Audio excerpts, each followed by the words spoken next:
Live from London, this is The World Today. Hello, I'm Robin Dwyer. Welcome to the programme. Our top stories.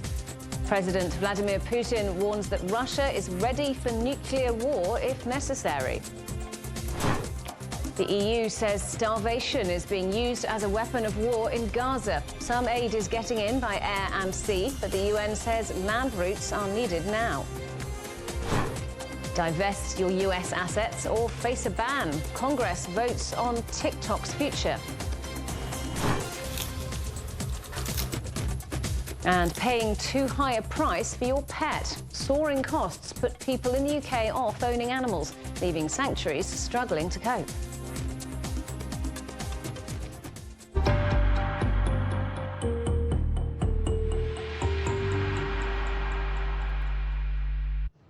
Russian President Vladimir Putin says Moscow is ready for nuclear war and has warned the United States against sending troops to Ukraine. It comes amid a second day of sweeping Ukrainian drone attacks on Russian soil. Well, let's talk to our correspondent Dasha Chernyshova in Moscow. So Dasha, Putin made this warning of being nuclear war ready during a long interview.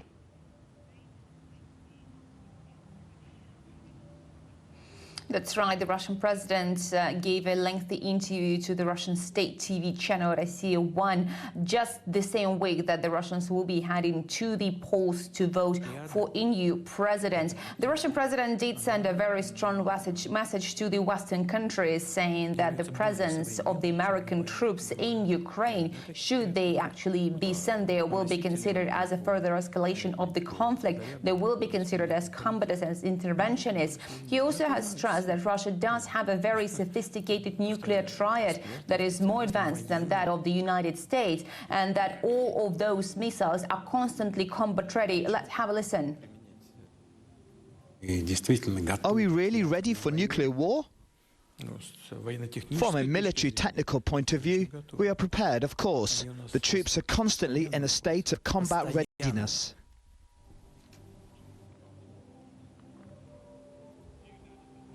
The Russian president did make a very clear message to those Western countries that Russia can hold a nuclear test if the United States decides to do so. So Russia has all the legal capacity to do so. He also stressed that the admission of Finland and Sweden to NATO have further escalated the current situation globally, destroying the security architecture. He said that Russia used to have perfect relationship with Finland, but now that is in the past, and now Moscow is going to deploy the troops as well as the destruction systems close to the border with Finland, and that will be happening very, very soon. He was also talking about the number of issues that are related to the Ukraine conflict, including the possibility of the negotiations, saying that Moscow has never closed the door. But once again, he said that Russia does have one precondition, and that is that Moscow wants to have some real security guarantees, not just to give Ukraine time to replenish its military potential, not to restore it as it was the case, according to the Russian president, during the talks in Istanbul, which failed to produce any significant result. So all in all, this interview was producing a lot of information, both domestically and internationally. And there's been another day of Ukrainian drone attacks on Russia. What can you tell us about those?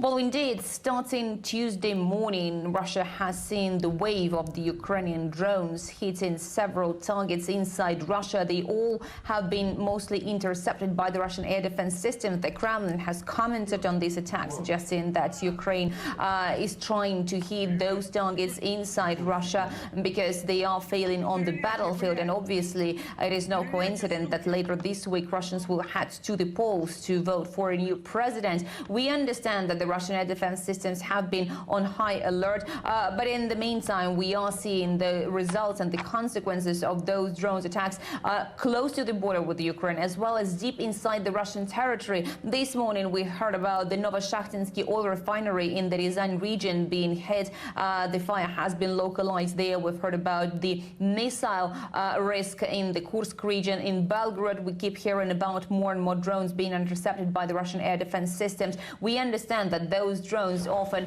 fall on the roofs of the buildings of administration, of the shopping malls, resulting in the injuries of the civilian population. And Russia obviously says that these are the acts of terrorism committed by the Ukrainian side. Dasha, thank you very much. Our correspondent Dasha Chernyshova in Moscow.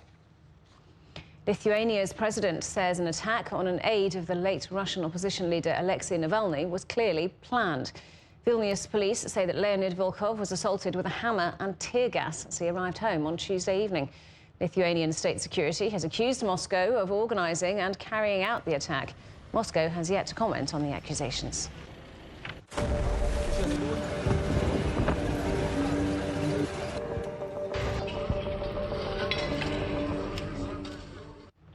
The European Union's foreign policy chief says starvation is being used as a weapon of war in Gaza.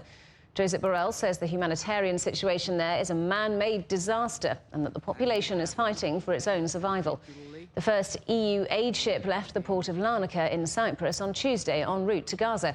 But the UN says this cannot replace aid delivery by land. The Palestinian Health Authority says at least 27 people, most of them children, have died from starvation. Let's talk to our correspondent, Noor Harazin, who's in Gaza. So, Noor, are these aid delivery efforts we're seeing now, airdrops or supplies by sea, enough to help avert famine in Gaza?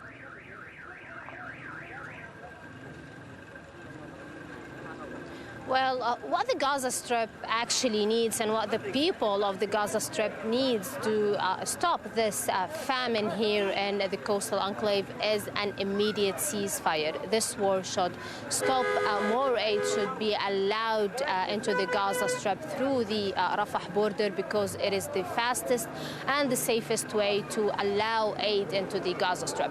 This is what the people really need. Talking about the other ways of dropping or allowing aid into the Gaza Strip. I mean, when talking about the aerial drop, it is very little packages being dropped on the people, and also it is very dangerous. I mean, 2 days ago, the Palestinian Health Ministry reported that 5 people were killed because of these aerial drops.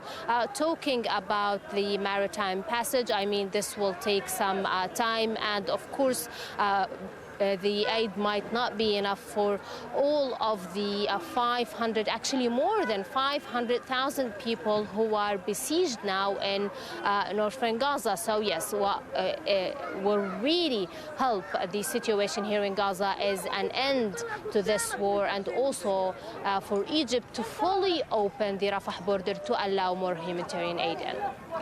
Meanwhile, Gaza is seeing more Israeli strikes on what is the 3rd day of Ramadan.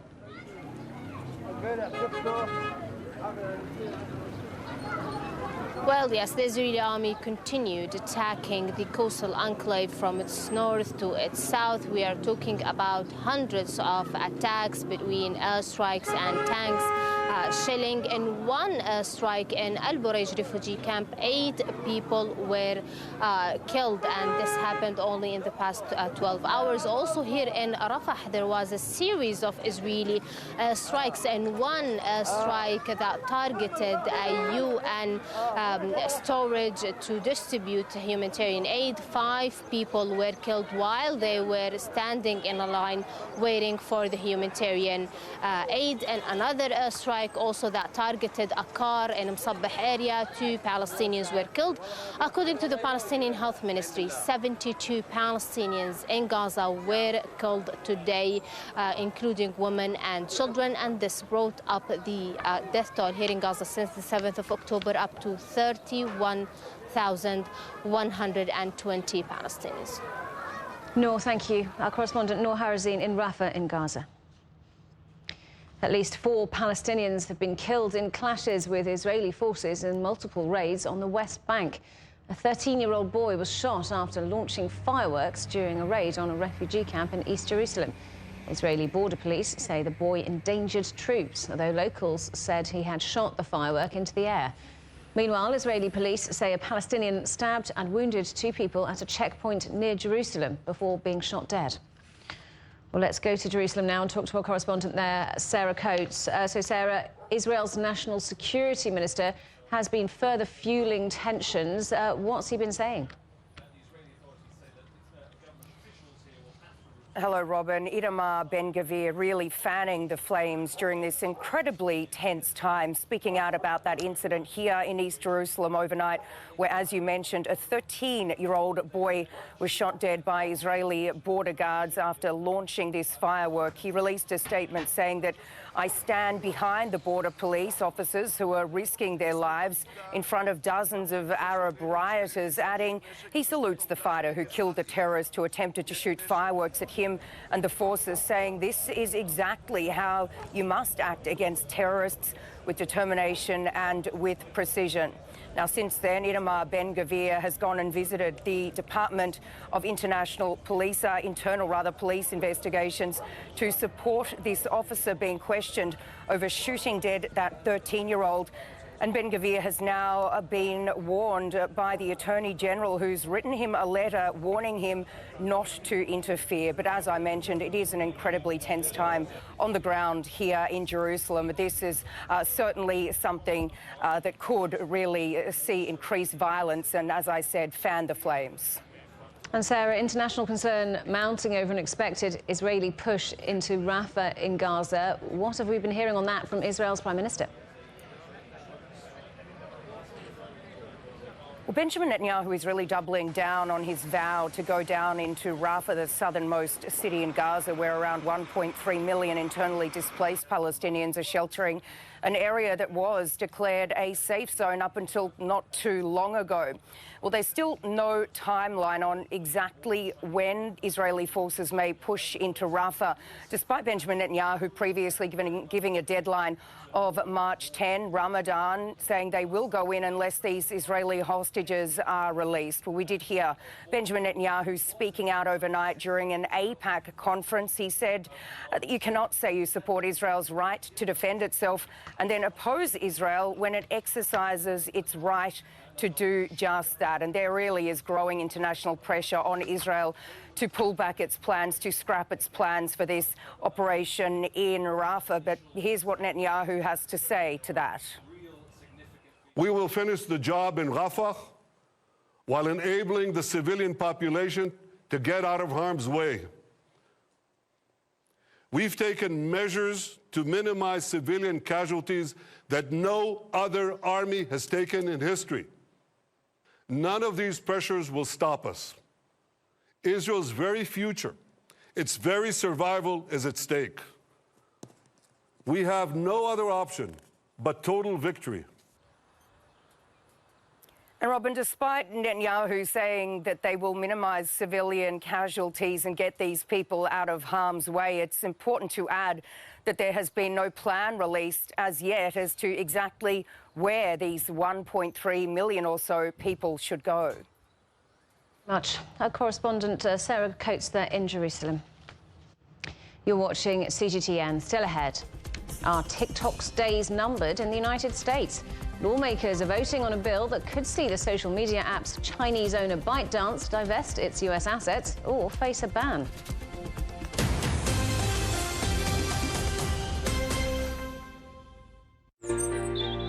Ever wondered what's the difference between a bear and a bull market? Where are the cash cows? And who are the lame ducks? And what exactly are black swans? Grey rhinos? And unicorn companies? Make sense of it all with Global Business, only on CGTN. I think it should be more global cooperation. I would like to hear more the voice of the developing countries. Globalization has lifted more than 1 billion people out of poverty. The green transition has to happen. It's a necessity. Well, China and the United States are important powers in the world. What unites us is much more than what divides us. And I believe China is committed to this agenda. Join me, Juliet Mann, to set the agenda at these times every weekend on CGTN.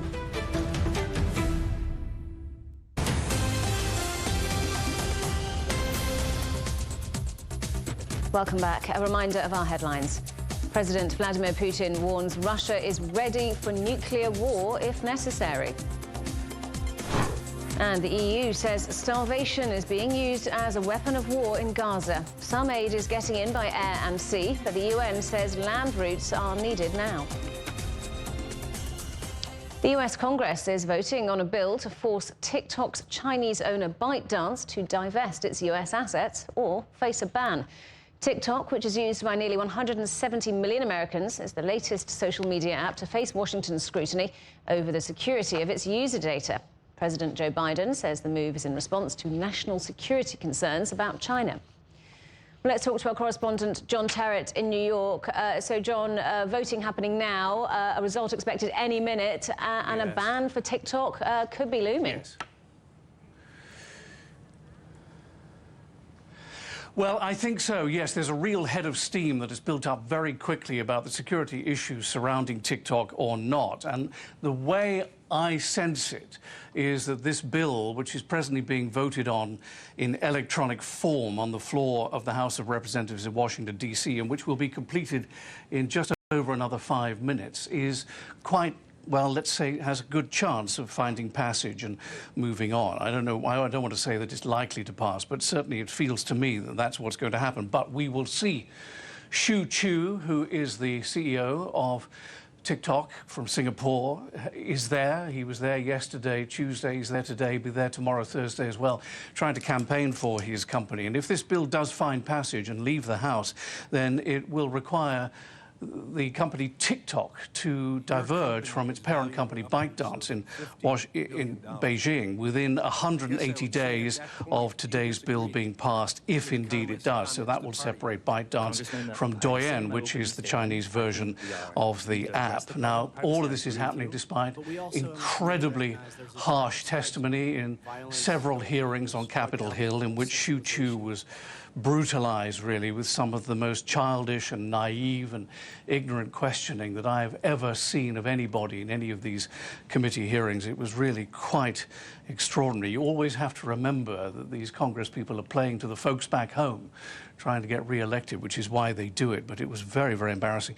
And also, despite Oracle, the US giant software company that used to be based in California and is now based in Texas, stepping in to host the data from TikTok on its American servers in Texas. All of that, the harsh questioning, the answers from Shou Chew, the fact that the data is moving over to Texas, none of it seems to have worked. And there is a real concern that TikTok can be seen by authorities in China, and that is what this is all about. They want to divest the company from its parent, ByteDance, in Beijing. Now, the Ministry of Foreign Affairs has been commenting in Beijing in the last couple of hours. Their main message: if this goes ahead, it will hurt inward investment into the United States. Take a listen. Although the United States has never found evidence that TikTok threatens its national security, it has never stopped suppressing the platform. This kind of bullying behavior is used when one can no longer win in fair competition. It disrupts normal business activity for companies, damages the confidence of international investors in the investment environment, and damages normal international economic and trade order. In the end, the US will only hurt itself. There we are. In the end, the US will only hurt itself. That's what the spokesperson there meant. And that is because, as you said, Robin, at the top of this, 170 million Americans are on TikTok, including myself. I think it's great. It is very, very clever, and you learn and see some amazing things on there. It's really very clever indeed. Now, if the bill passes in the next couple of minutes, it'll leave the House of Representatives. We'll have to head to the Senate. Now, my understanding is that Chuck Schumer, who is the senior person who decides these things in the US Senate, down the corridor from the House, has yet to set a date for a vote there. But presumably, if it passes today, he will do so. And President Biden has said if it comes up to his desk, he will sign it. And then ByteDance will have 180 days to decide what to do. The great irony, of course, of all of this is that just a couple of weeks ago, President Biden joined TikTok himself. And you know the reason for that, because there are so many young people in America on it, and he needs to appeal to them to garner their votes in the upcoming election in November. Robin? Well, John, as we've been talking to you, we are looking at those live pictures as that vote continues. We can see at the moment there are 155 yay, 23 for nay. We're going to stay with those pictures and stay with you while we wait for that result to come in. But let's talk about the other big news, which is that we now know that it's going to be Joe Biden versus Donald Trump in the presidential election. And both of those candidates have very differing views on the platform. Yes, they have. They have indeed. In fact, President Trump used to be in favor of a ban of TikTok, and he's reversed that now. And the reason I think for that is that there is a major donor who has donated to his campaign for November who is actually in favor of not banning TikTok, if you see what I mean. So President Trump appears to have reversed his position. President Biden, of course, talks very tough about China, as you know, all the time, never misses an opportunity to verbally bash Beijing and bash China. But as I said just now, you know, he's just joined TikTok himself. And funnily enough, his opening appearance was ridiculed, absolutely ridiculed, where he ended up talking about liking someone's chocolate chip cookies or something. He was ridiculed by members of his own party, the Democratic Party, and the Republican Party as well. So let me tell you about what happened last night, and then you can tell me, Robin, if you see it, what the result of the vote is when it comes in. But within the past 24 hours, both men, Biden and Trump, have managed to secure enough delegates in order to be the presumptive nominees for their parties for the November election. Now, the delegate system is a bit complicated to explain, but there are delegates in each state, and the number varies widely, but the idea is that the delegates are there, more in smaller states with fewer populations, to give equal weight to the 50 states across the country. Last night, President Biden won his nomination by winning his election in the state of Georgia, and President Trump in the state of Washington. That's not Washington, D.C., remember. That was won by Nikki Haley, his sort of rival until fairly recently. But Washington state tipped President Trump over in terms of the number of delegates. So now, as far as the election is concerned, it's pretty much full-on going national, and they will remain the presumptive nominees until the conventions. Now, the Democrats have their convention in Chicago, Illinois in August. The Republicans go in Milwaukee, Wisconsin in July. Last night, President Biden said that he thought President Trump was a threat to democracy. President Trump said there would be no celebrating in his camp until the November election, which remains 8 months away. But there is something else that you have to understand about this election, which I only fully realized this morning when I woke up.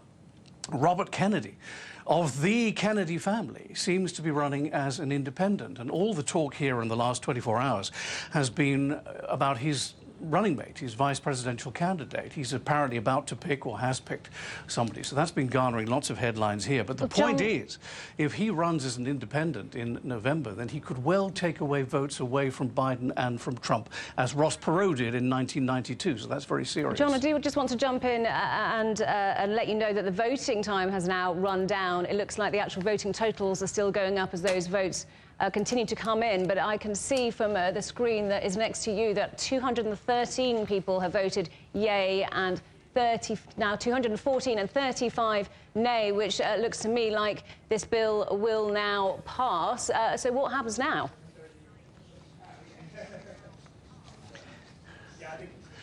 Well, I think what happens is that they have to now come up with a date for a vote in the Senate. Now, as I said just now, Chuck Schumer, who's the senior senator from the state of New York, who is the leading Democrat in the Senate, has to decide on a date for this vote. But presumably it will go, if it really is making passage out of the House now, it will go to the Senate, and they will have a vote as well. Now, there, as you know, in the Senate, the majorities are wafer thin, so it's difficult to determine whether or not it will pass the Senate. I mean, I tell you, I've been listening to the debates here this morning, and it comes down to two very distinct sides. And those sides are, on the one hand, we can't let our adversary, which is how they describe China, get access to any data. It doesn't matter how detailed it is or how simple. And the other side that's been put in the House this morning is, look, all these social media sites, all of them, collect the same information. So John, if you're going to ban TikTok, you have to ban Facebook. John, I'm sorry, I'm going to interrupt you again just because we're running out of time on this World Today. We're certainly going to have much more on this story in the next World Today at 15 GMT, and we will talk to you then. But for now, John Terrett in New York, thank you very much.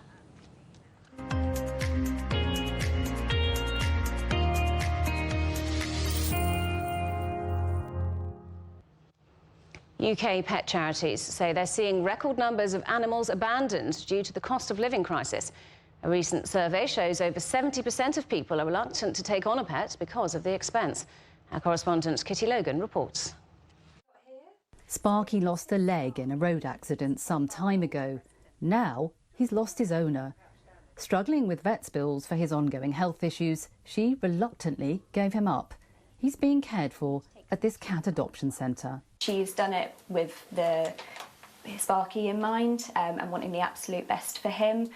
The Cats Protection charity is overwhelmed by similar cases, with around 3,000 cats waiting to come into care nationwide. We have 20 pens, and in September our waiting list reached over 100 cats in our local area needing spaces. So that's really where we are seeing the pressure and the impact of what cost of living is having on cat owners in the UK. Increased prices for pet food and supplies are pressuring household budgets, creating a heartbreaking dilemma. A recent survey by Cats Protection showed around a third of owners were struggling with rising costs, the biggest of which is vet's bills. And that's why so many cats are being put up for adoption at centres like this. Vets' fees are so high they're now under official review. The British Vet Association says costs reflect skills, medicine and equipment needed for the best care. But for many owners, vets' bills are out of reach, leaving some seeking help. Cats Protection actually have a programme called Community Kitty, and that's where we take in donations of food and litter and other cat care items and distribute them across food banks in the UK. Cats Protection say over 3% of owners now rely on food banks, 25% are concerned about high vet bills, and 13% gave up their cat due to the cost. Come on, fellas, that's breakfast. Exotic pets are even more expensive. 2 giant tortoises can devour all this in an hour. Their food costs a third more than a year ago, and their energy bills increased 4-fold, meaning their former owner had to give up a life's dream. I mean, they don't actually want to surrender their pets, and you know, it's very difficult on the staff here because there's tears every day. You know, these are people who absolutely love the animal. They do not want to part with it. They physically just can't afford to keep it. The owner of this iguana faced a similar problem. So this is Sebastian. He's a young green iguana. So he comes from a tropical country, so he needs high temperatures. He also needs very specialist lighting in terms of which provides ultraviolet. So that's quite expensive to run. So we've seen this massive increase in utility costs. So people are really struggling to pay the bills. The centre sees daily new arrivals, from these rare frogs to plenty of bearded dragons, all costing owners more than they bargained for. And with thousands more expected, the centre needs to expand. And what we've seen in the last 2 years is a massive increase in terms of people surrendering their animals because of the cost of living crisis. So that's a huge issue for us. It's about 200% up on it was from 2021. But while shelters are full, adoption rates are down. Despite the odds, though, this little guy hopes he'll soon find a new loving home. Kitty Logan, CDTN, London. And that is The World Today. Thanks for watching. We're back with more news at the top of the hour. Coming up next, it's World Insight. For now, from all of the team in London, it's goodbye.